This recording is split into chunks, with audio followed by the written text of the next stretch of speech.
nuk mund të jetë i suksesshëm, sepse nuk përmbush kriteret e përcaktuara nga jurisprudenca relevante, edhe veçanërisht kjo jurisprudencë është përmbledhur në apelin e parë të Mustafës nga ky panel apeli.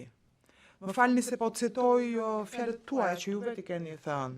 Trupi gjykues kujton se ekziston prezumimi i paanshmërisë, i cili supozohet se e zbatojnë gjykatët e trupi gjykues, edhe pala apeluesa mund ta kundërshtojë këtë prezumim bazuar në prova të përshtatshme dhe të besueshme. Është paragrafi 40 i vendimit tuaj.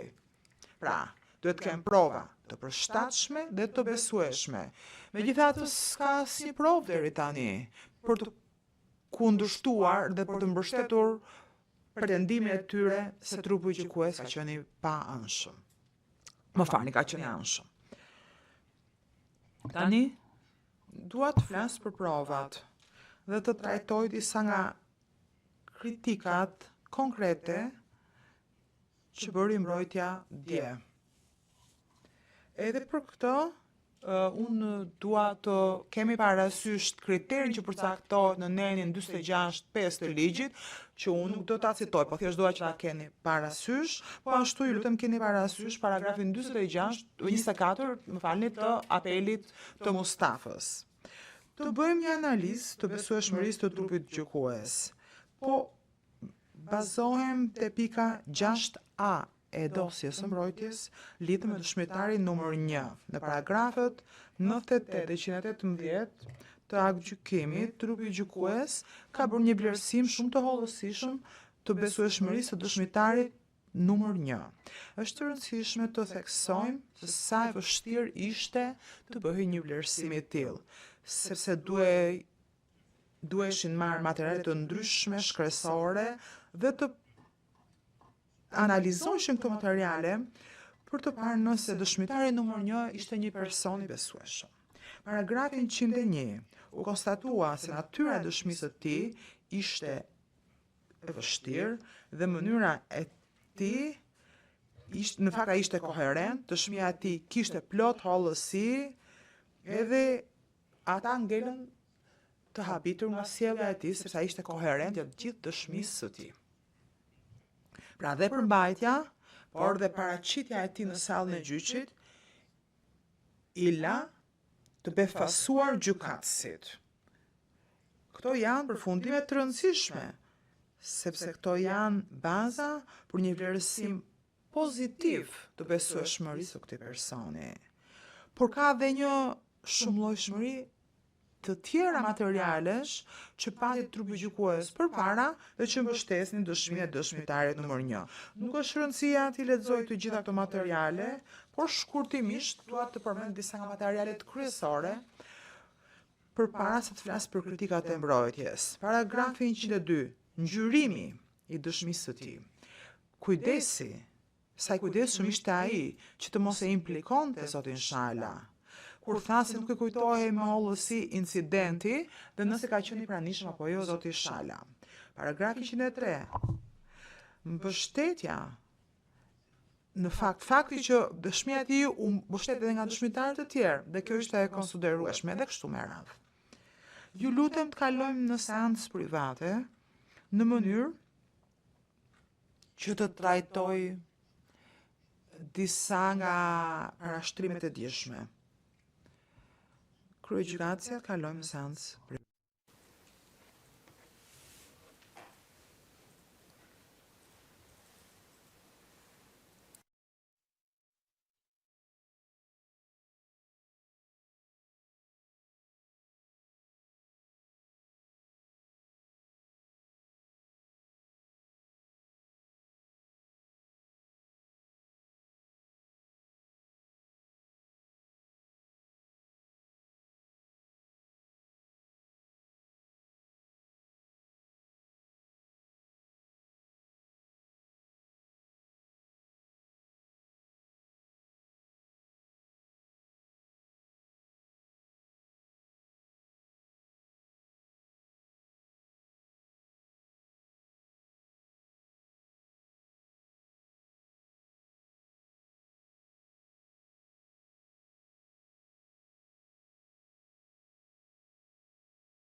Your Honors, we're in public session. Thank you. Sekretari me në seancë private. Më falim, seancë publike. Kalojmë tek pika 6B me dëshmitar, çka lidhje me dëshmitarin 04733. Është bërë një analizë trupit gjykues në paragrafet 179, 188, 695. Këto paragrafe janë të shtjelluara shumë mirë.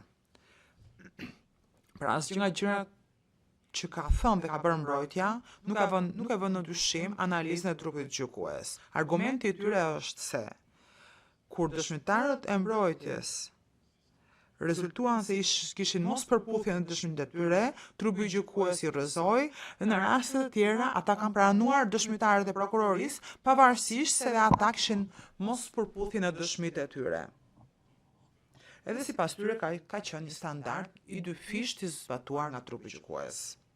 Ne themi që ne fakte kemi shtjelluar me shkrim, mund të shkojmë paragrafin 58 dosjes ton, është kjo. Jo të gjitha mos përputhjet kanë të njëjtën peshë. Dhe në parashtrimet tona ne kemi marrë parasysh rregullën 139.2 dhe rregullën 139.6 që trajtojnë specifik rastet e mos përputhjeve të dëshmive. Edhe qasja që duhet të ndërmarrë në raste të tilla e çfarë ka bërë trupi gjykues në këtë rast. Po vazhdoj më tej. Lidhur me dëshmitarin 4733. Kritikat e dishme për këtë person. Fillimisht identifikimi. Edhe fakti që ai ka thënë që zoti Shala ishte zeshkan.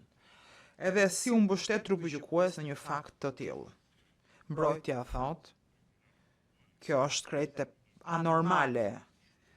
Kjo nuk është e vërtet, sepse pamjet e njerëzve nuk ndryshojnë me kalimin e kohës. Ndonjëherë fakt, pamjet e njerëzve ndryshojnë edhe brenda një viti në varësi të klimës. Po kjo është shumë selektive. Mund të lexoni më tej paragrafin 451 lidhur me këtë. Ka më shumë detaje sa kaq në këtë paragraf. Dëshmitari 4733 e njohu zotin Shala nga fotografit që kishte parë përpara luftës.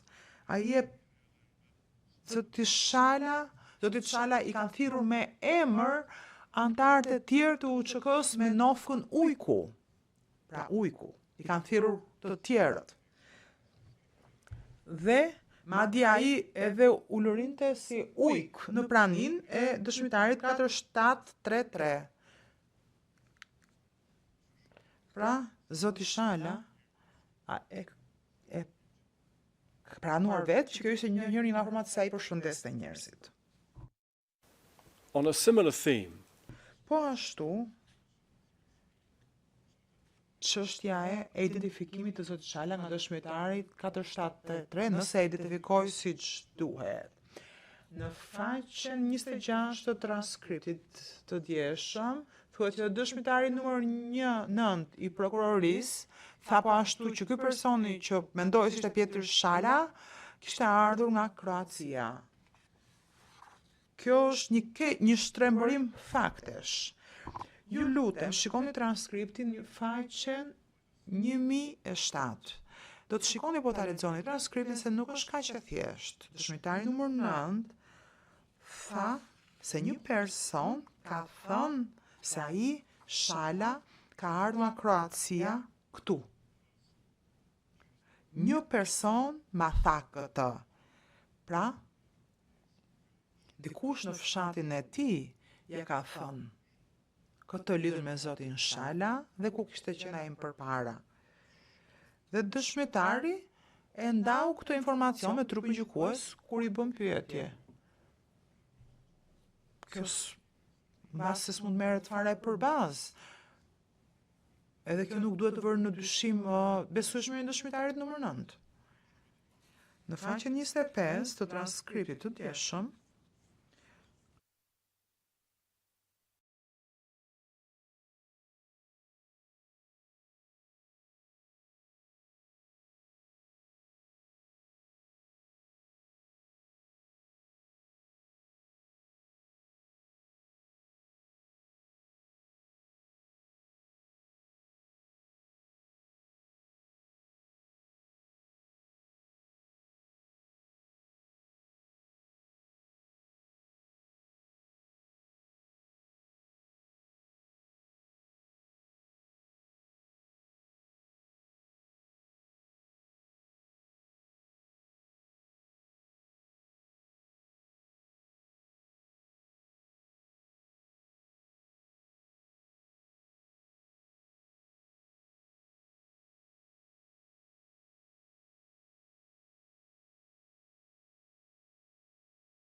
ata theksojnë ngjashmëritë në dëshmitë e tyre. Dhe kjo thuhet për të sugjeruar që ata janë përfshirë në një përgatitje për sëritje të dëshmisë që do të jepnin pastaj. Dje mbrojtja përsëriti parashtrimit të tyre duke thënë që historitë e tyre u kryen ndruan, pra duke thënë që tregimit e tyre nuk përputhen. Pra, nëse tregimet e tyre përputhen, janë marrëvesh paraprakisht. Nëse ato nuk përputhen, ata nuk kanë një dëshmi të cilat nuk mund të mbështetesh. Me këtë lloj qasje, asnjë grup dëshmitarësh nuk mund të pranojë si i besueshëm. Dhe kjo tregon që ajo që pretendohet këtu është një argument i përgjithshëm dhe i padobishëm që bazohet në asgjë më shumë se sa përgjigje të përgjithshme të mbrojtjes ndaj provave fajsuese.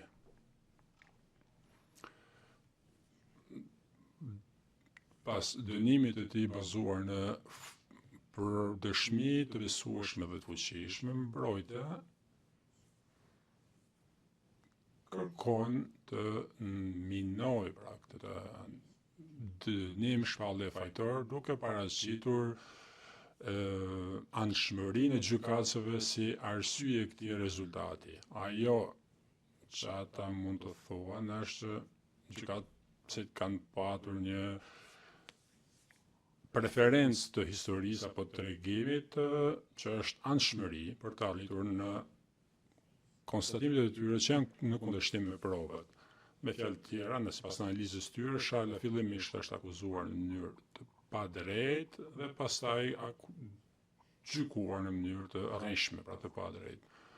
Nuk ka shpjegim ka një shpjegim edhe më të thjeshtë se sa teoria e komplotit që paraqitet nga mbrojtja. Dhe kjo është trupi gjykues se thjesht kishte të drejtë. Ata dinin të vërtetën edhe e njihin atë pra kur e dëgjonin dhe mund të identifikonin rastet e pavërteta kur paraqiteshin në emër të Zotit Shala. Realitetin e themi është që mbrojtja mbështet një propozim tërësisht të paserioz dhe të pabazuar, sepse nuk zgjedh që të mos pranoj faktin e natyrshëm dhe të qartë. Viktimat ishin aty në të gjitha aspektet kyçe të kësaj çështje, dhe këto viktima kanë thënë të vërtetën, thjesht. Ka tregim të preferuar këtu, por është ai i trupit gjykues një. Dhe ftojmë panelin e apelit që të rrëzoj pikat që ne përmendëm dhe për cilat sollëm argumentet. Dhe përveç nëse ju keni pyetje të tjera, do të propozoj tani që t'ju jap fjalën bashkëmbrojtës së Sime Zonës Radojevska për të trajtuar pikën 12 dhe gjykatën kushtetuese. Të nderuar gjykatës, në parashtrimet mia do të filloj duke u përgjigjur pyetjes suaj lidhur me pikën 14 të apelit të mbrojtjes dhe pastaj do të përgjigjem disa çështjeve të ngritura nga mbrojtja në parashtrimet e tyre gojore që kanë të bëjnë me gabimet e pretenduara në përcaktimin e dënimit. Të nderuar gjykatës, ju pyet për pikpamjen tonë lidhur me faktin nëse aktgjykimi i gjykatës kushtetuese në çështjen Mustafa i lëshuar më 17 prill 2025 ndikon në konstatimet e trupit gjykues për përcaktimin e dënimit. Sipas pikpamjes tonë, përgjigjja kësaj pyetje është shumë e thjeshtë, nuk ndikon.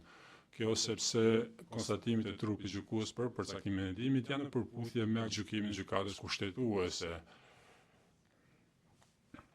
Dhe ne pajtohemi të rësisht me parashtrimet e bëra lidhur me këtë pikë nga prokuroria më herët sot, me lejen që të sqaroj të shpjegoj qëndrimin tonë.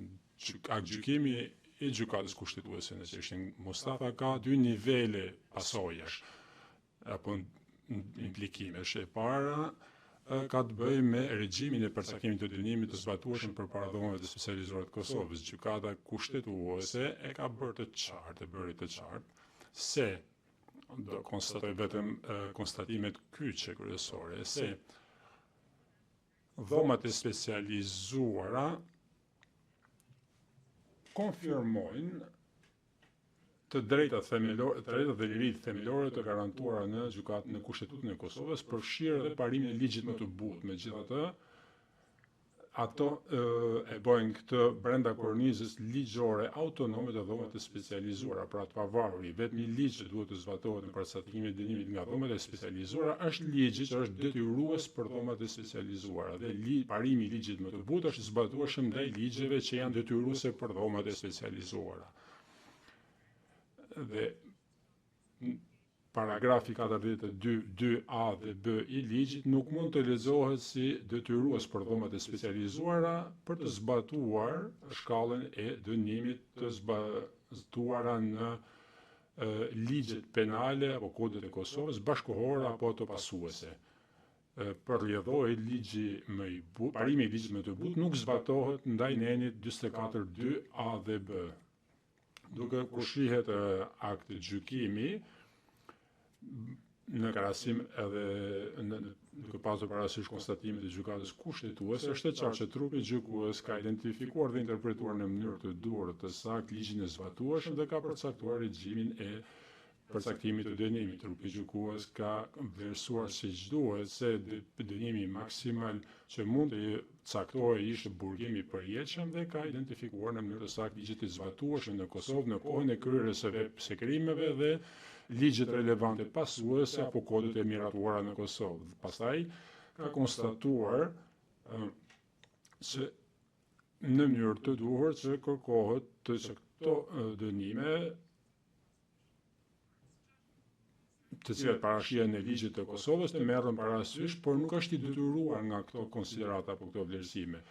Shkalla niveli 2 i implikimeve apo pasojave të aktgjykimit të gjykatës kushtetuese ka të bëjë me ndikimin në përcaktimin e dënimit në çështjen Mustafa të shtatorit 2024. Konkretisht, nëse ky një dënimi i ri përcaktimi, pra, mund të përdoret si referencë në këtë çështje, në fakt, apo në ndonjë çështje tjetër përpara dhomat e specializuara. Vendimi për ripërcaktimin e dënimit në çështjen të zotit Mustafa ishte i nevojshëm sepse vendimi i Gjykatës Supreme në çështjen Mustafa për mbrojtjen e ligjshmërisë. Në këtë vendim, Gjykata Supreme konstatoi se aktgjykimi i apeluar i Mustafës i 10 dhjetor 2023 ishte në lidhje me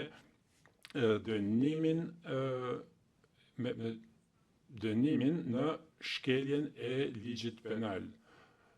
Sipas Gjykatës Supreme, paneli i apelit nuk ka identifikuar shkallën e dënimit më të butë sipas ligjit të Kosovës që të merrte parasysh në përputhje me nenin 44.2b të ligjit dhe parimin e ligjit më të butë. Por Gjykata kushtetuese në aktgjykimin e saj të prillit të këtij viti ka bërë të qartë që konstatimet e Gjykatës Supreme ishin të gabuara, por rrjedhoi udhëzimi i Gjykatës Supreme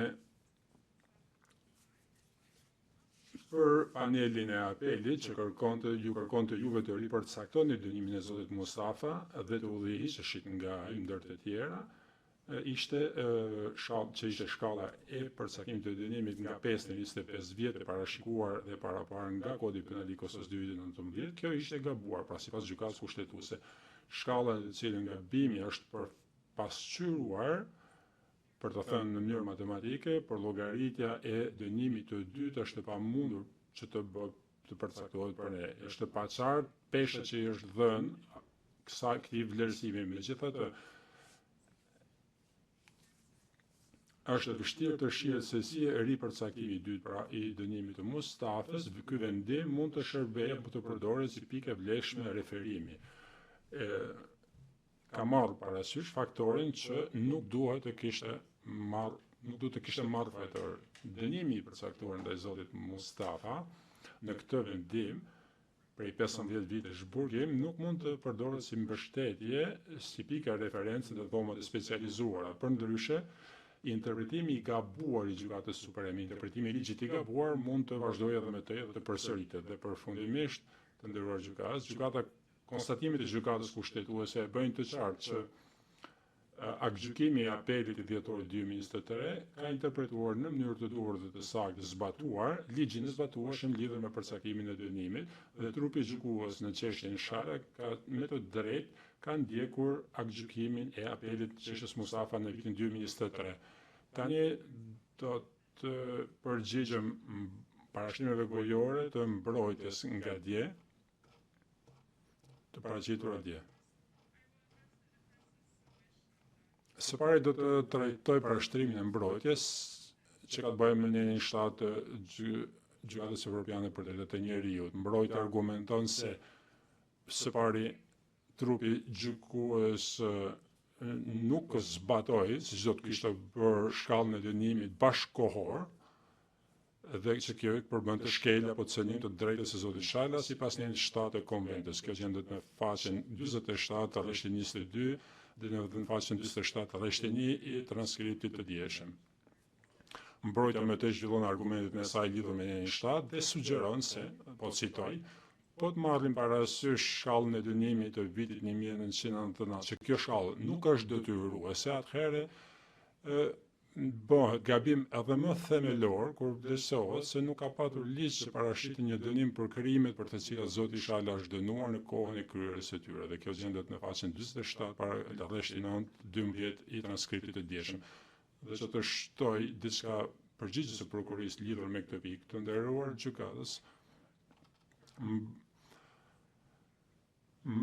parashtrimi i mbrojtjes nuk merr parasysh faktin se paragrafi 2 në 7 të Konventës Evropiane parashes si në vijim. Ky artikull nuk ndikon në gjykimin dhe dënimin e ndonjë personi apo akti apo veprimi apo mosveprimi i cili në kohën kur është kryer ka qenë kriminal, veprim apo kriminal sipas parimeve të përgjithshme të ligjit të pranuar nga vendet e qytetëruara.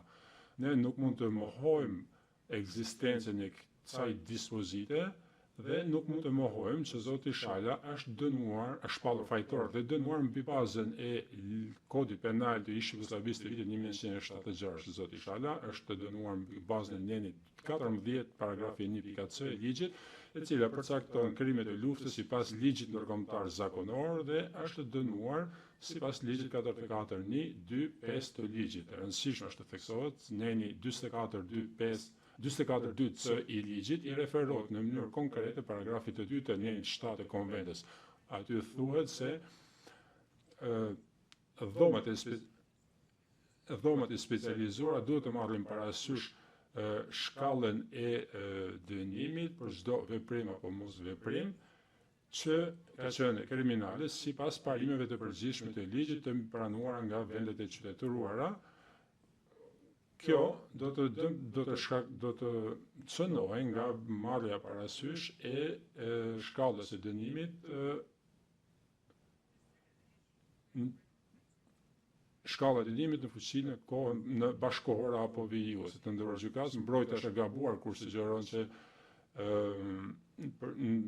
përveç nëse zbatohet kodi penal i ish Jugosllavisë i vitit 1966 të drejtat e zotit Shala sipas nenit 7 të konventës janë shkelur. Në qoftë ai nuk zbatohet. Çështja e dytë e ngritur nga mbrojtja e dje dhe do ta trajtoj shqetësimet e trupit e dështimit të pretenduar të trupit gjykues për të siguruar proporcionalitet në përcaktimin e dënimit. Mbrojtja pretendon se ky dështim është shfaqet nga dënimi i disproporcionuar që është caktuar ndaj zotit Shala dhe ata të caktuar ndaj zotit Gjemshit Krasniqi, Sabit Geci dhe Salim Mustafa.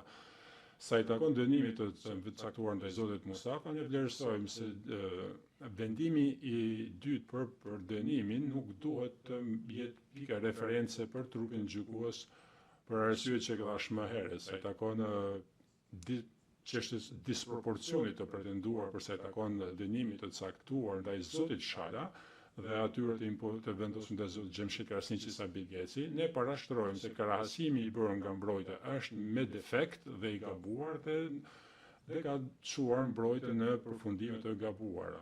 Për të bërë një krahasim të duhur të dënimeve, duhet që të shihen krimet specifike për të cilat Gjemshit Krasniqi, Sabit Geci janë shpallur fajtor dhe dënimet individuale të caktuara ndaj për secilin prej këtyre krimeve. Dhe për një shpjegim më të hollësishëm dhe analizë më të hollësishme të këtyre shpalljeve fajtore apo dënimeve, ju referoj të ndërruar gjykatës përgjigja jonë ndaj dosjes së mbrojtjes, dosjes së apelit të mbrojtjes, paragrafi 114 dhe 119. Për t'ju dhënë një shembull, mbrojtja nuk e përmend nuk përmend faktin që as Gjemshid Krasniqi dhe as Sabit Gezi nuk janë dënuar, shpallur fajtor apo dënuar për vrasje, edhe pse çështja e tyre kishte të bënte me fakte të ngjashme, ata nuk janë shpallur fajtor për të njëjtat veprime.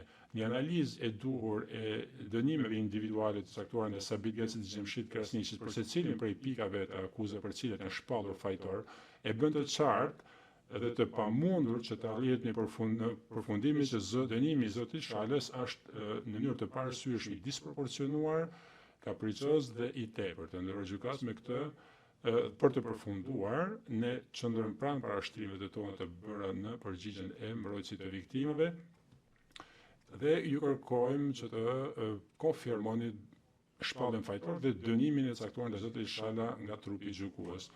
Faleminderit gjykatësi Pikar, faleminderit gjykatësi Ambos. Kam vetëm një pyetje për ju, zonja Radiojevska. Shpresoj që ta kem shituar në mesazhin e ju, tha që ky apel, paneli i apelit dhe po citoj, ka marrë në parasysh një faktor që nuk do të duhet të kishte marrë para në vendimin e dytë të dënimit të zotit Mustafa. A mund të na thoni cilin faktor apeli i panelit nuk duhet të kishte marrë parasysh, zonja Radiojevska? Shkalla e dënimit, pra më e buta e parashikuar në udhëzimet të gjykatës supreme. Pra mendoj që ka qenë pika e dytë e udhëzimit. Pra, nuk kishte e nevojshme për panelin që të identifikonte shkallën e dënimit më të butë dhe që ta merrte parasysh. Nuk kishte nevojë. Gjykatësi Ambos, faleminderit. Kryegjykatësia. Tani do bëjmë një pushim 20 minutësh dhe kthehemi në ligj që të argumentohet që anëtarët e NKP-s së pretenduar në Kukës kanë synuar që të vrasin të ndaluar në përgjithësi dhe viktimën e vrasjes palishme që ka qenë një i ndaluar dhe si rezultat që zoti Shala që pretendohet që të ketë qenë një anëtar i NKP-s të pretendohet gjithashtu që ka pasur synimin për të vrarë viktimin e vrasjes së palishme. Dhe qëndrimi ynë është që ky qëllim nuk ka ekzistuar. Së dyti, ne kërkojmë që të trajtohet kërkesa rensmea për krimin e luftës së vrasjes së palishme. Ne përmendëm dje jurisprudencën e konsoliduar që është në përputhje me aktgjykimin e trupit gjykues për çështjen Mustafa dhe që është pranuar si e pranueshme sa i takon synimit të tërthort dhe si e mjaftueshme sa i takon mensreas për vrasjen. Po ashtu të ndëruar antar trupi gjykues më lejon të shtoj diçka tjetër. Mbrojtja nuk pajtohet me synimin e vagullt si të mjaftueshëm për krimin e luftës së vrasjes.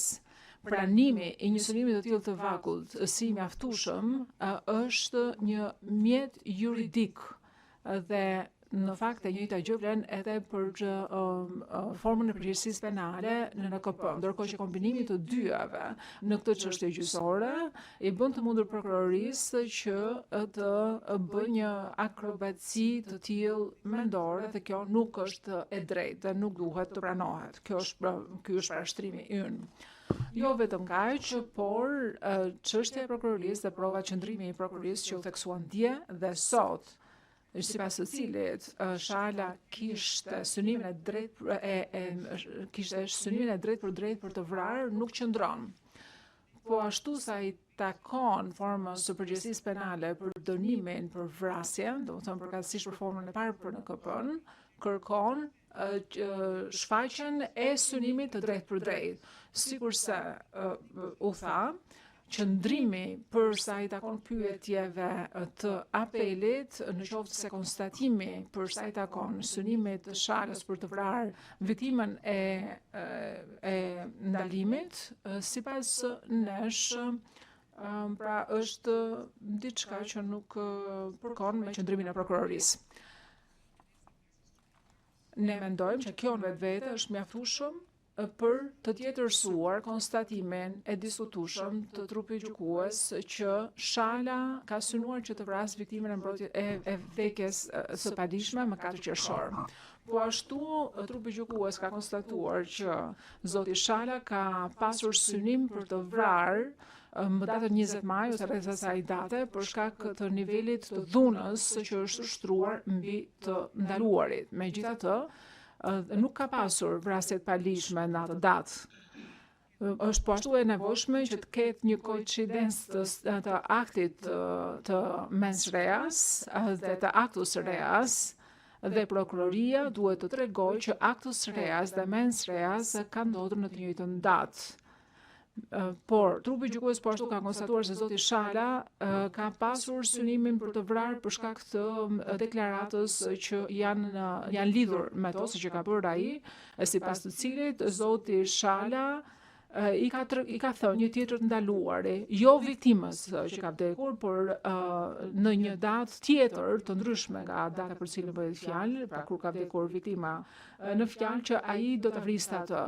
Megjithatë, ky i ndaluar, që është dëshmitari 4733, nuk ka vdekur në Kukës. Së fundi, trupi gjykues ka arritur në përfundimin që zoti Shala ka pasur synimin të vrasë për shkak të pjesëmarrjes së tij në keqtrajtimin e viktimës, në fjalë, pasi ai e ka parë me sytë e vet që viktima të jetë qelluar me armë. Së pari, ne përsërisim qëndrimin e mbrojtjes, që mbrojtja nuk e pranon që zoti Shala ka qenë i pranishëm kur është keq trajtuar apo kur është qelluar me armë viktima. E vetmja dëshmi që vendos atë atje është e debatueshme, është provë e debatueshme dhe është nga një dëshmitar, i cili për arsye të shumta, të cilat ne kemi parashtruar në dosjen tonë, nuk duhet të konsiderohet si të besueshme. Elementi i gabimit duhet që të jetë i pranishëm përsa i takon elementit të actus reus. Prova nuk mbështet konstatimin e sigurisë virtuale që Shala ka provuar veprimet të cilat kërkohen që të përbajnë elementin e gabimit. Dhe dëshmitë të cilat janë administruar në këtë proces gjyqësor dhe që i kemi parasysh nuk janë të mjaftueshme në mënyrë të tillë që të vërtetohet siguria që kërkon gjendjen e fajshme të akuzuarit. Neve arrim në përfundimin që nuk mund të arrihet në një vendim fajësie vetëm mbështetur në provat e paverifikuara. Po ashtu, trupi gjykues kërkoi që të jepnim një përgjigje lidhur me mbështetjen e palëve në aktgjykimin kundër Popovicit dhe Karaxhixhit. Me gjithë respektin, do duhet thojë që prokuroria në fakt po i shtrëmbron jurisprudencën. Ndërkohë, në vendimet e apelit të Xhoxheviçit, Popovicit dhe Karaxhixhit, nuk thuhet që mbështetja në një vendim dënimi në provat e paverifikuara është në rregull ose është e pranueshme për aq kohë sa në të citohet që do të ketë disa konfirmime ose ca konfirmime në thonjza. Jo, këto autoritete thjesht nuk kërkojnë konfirmim, por gjykimet janë konsistente dhe deklarojnë që konfirmimi është i domosdoshëm. Konfirmimi i konstatuar është i mjaftueshëm në ato raste dhe është parë si provë solide ose bindëse sa i takon modelit të sjelljes.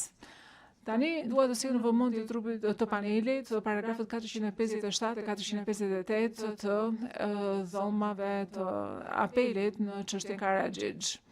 Siç thuhet në paragrafet përkatës dhe në poshënime në këtë paragraf që nuk ka papajtueshmëri në jurisprudencë. Popovici është në pajtim me çështjen Xhoxhević dhe është gjithashtu në pajtim ose konsistente edhe me parimet e IHL-s mbi këtë pikë. Nuk mund të ketë vendim dënimi të mbështetur vetëm tek vendimi që ka si bazë të vetë prova të pavërtetuara. Prokuroria ndërkohë mbështetet në paragrafin 103 të aktgjykimit të apelit të Popovicit. Ndërkohë, doja të thoj që në paragrafin 103 të Karaxhixhit dhe gjithashtu edhe në gjykimin e apelit të Popovicit konfirmohet ky rregull. Dhe këtu dua që të citoj. Duhet që të shqyrtohen në qoftë se mbështetja kryesore është tek dëshmia e paverifikuar e dëshmitarëve për cilat po flasim. Kështu që edhe një herë doja që t'i kërkoja prokurorisë që t'i referohej vendimit të dhomës së madhe në çështjen e Alkavaxha. Pra, në çështjen e Alkavaxha nuk mbështetet qëndrimi i prokurorisë.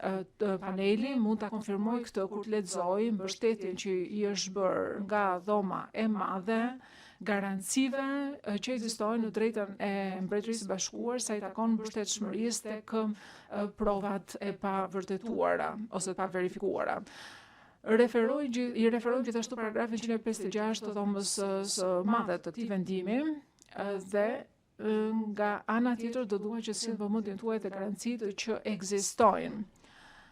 Pra, është e nevojshme që së pari në rastin e dhomës së madhe që të vërtetohej që provat të ishin regjistruar në formën e duhur, së dyti që të mbështeteshin nga prova të ankesës së asaj kohe dhe që të mund të jepej gjithashtu edhe mundësia që të bëhen kundërpyetje dhe elementi i tretë ishte që të ekzistonte një ankesë e veçantë nga një paciente tjetër femër e doktor Alkavaxhës që ishte sulmuar nga doktor Alkavaxha në një konsultim privat me të. Dhe po ashtu aftësia dhe mbështetshmëria e saj u verifikua gjerësisht gjatë kundërpyetjeve të palës tjetër, ndërkohë që kjo nuk ka ndodhur fare në çështjen kundër zotit Çala. Po ashtu së fundi është e rëndësishme që të vërehet që çështja e Alkavaxha është një aktgjykim shumë i veçantë dhe duhet të vlerësohet në kontekstin e vet.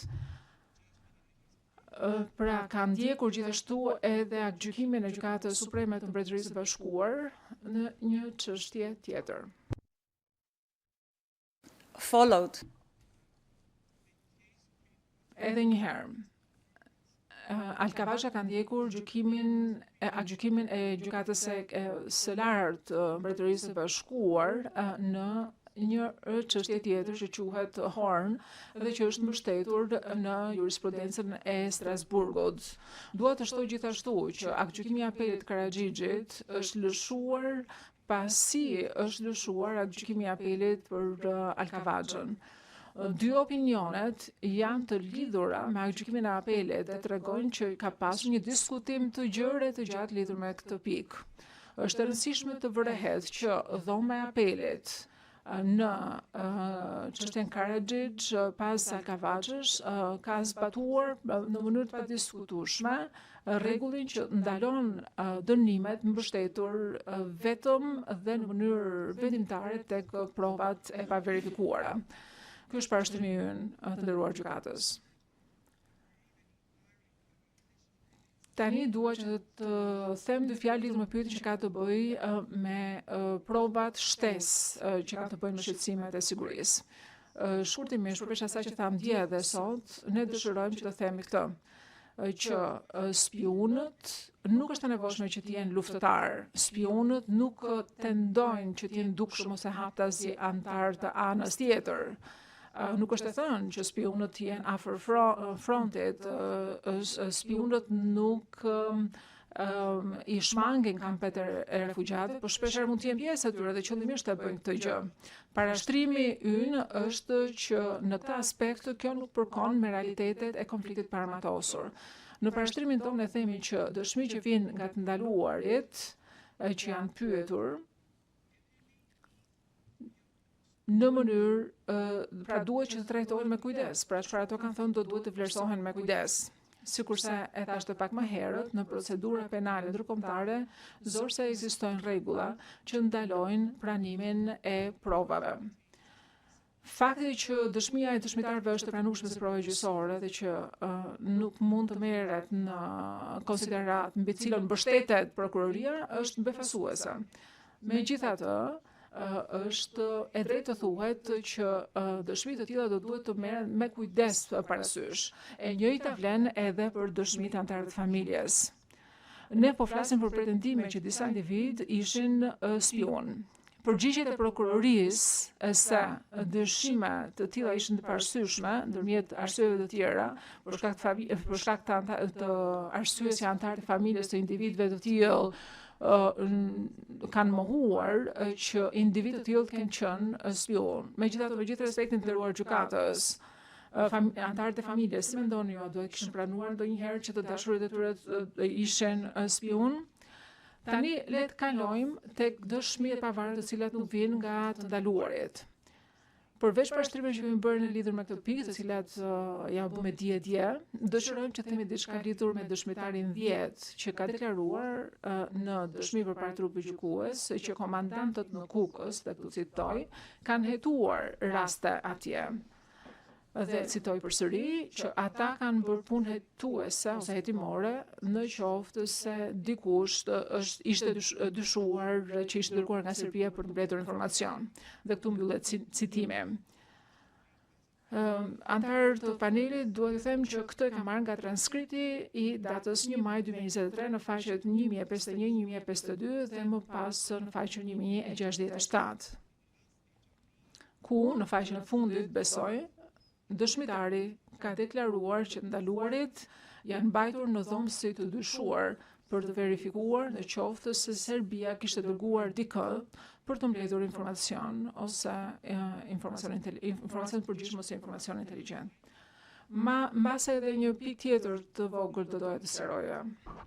Dëshmitari 1448 deklaron lidhur me një femër të ndaluar aty, dhe nuk dua ta citoj sepse jemi në seancë të hapur, e cila është marrë në pyetje sepse pretendoi që kishte pasur marrëdhënie me serbët. Ky dëshmitar thotë, dhe dëshmia e këtij dëshmitari po ashtu konfirmohet në dëshmitari 4733, që në fakt kjo gruaja që ishte ndaluar është pyetur në qoftë se kishte informacion lidhur me lidhjet e mundshme me të ndaluarve të tjerë me serbët. Pra, nuk do të përmend asnjë emër ose asnjë informacion identifikues lidhur me këto dy të ndaluar të tjerë, megjithatë këto janë referencat që doja t'ju sjellem në vëmendje. Së fundi, lidhur me parashtrimin e prokurorisë që kanë të bëjnë me rrethanat faktike të ndryshme në çështje. Shumë shkurtimisht duhet të them që nga aspekti i real, faktet janë tërësisht të ndryshme. Dhe në çështjen Çelebiçi, në fakt bëhet fjalë për ndalimin e qindrave persona për të ndaluarve, ndërkohë që rasti ynë është komplet ndryshe.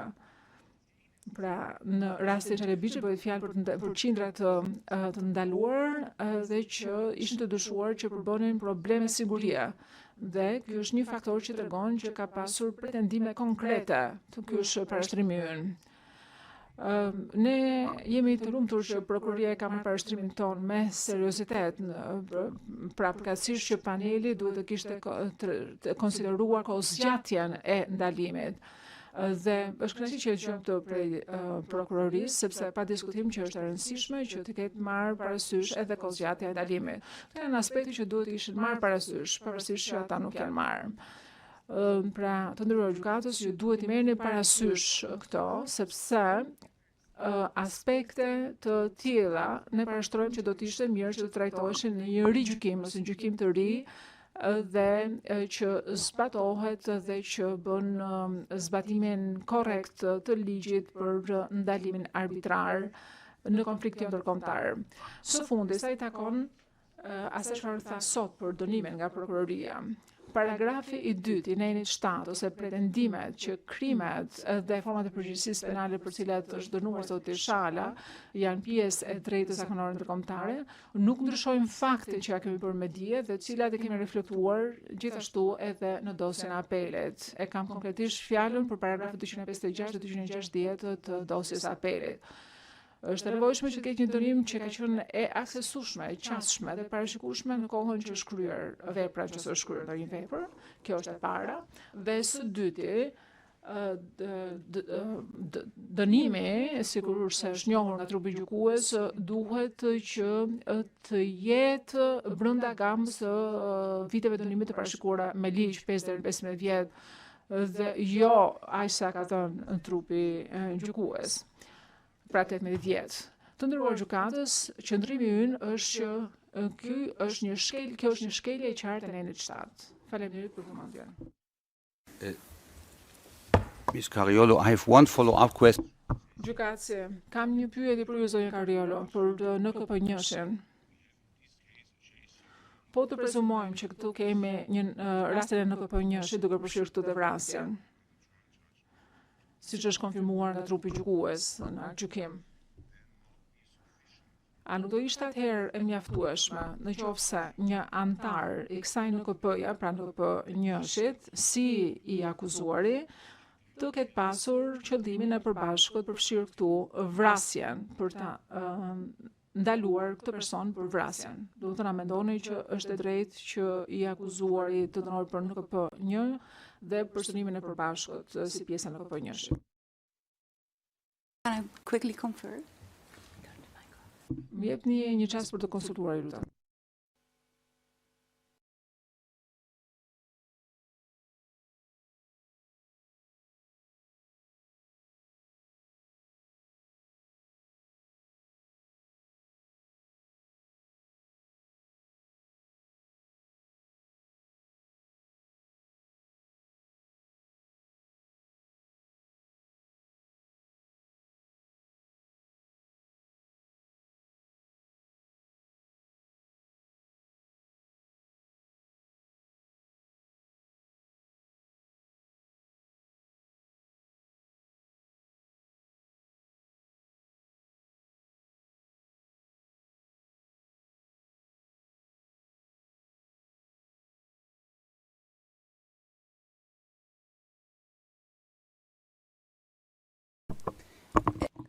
Të nderuar gjykatës, shpresoj t'i përgjigjem pyetjes tuaj. Sipas nesh nuk mjafton.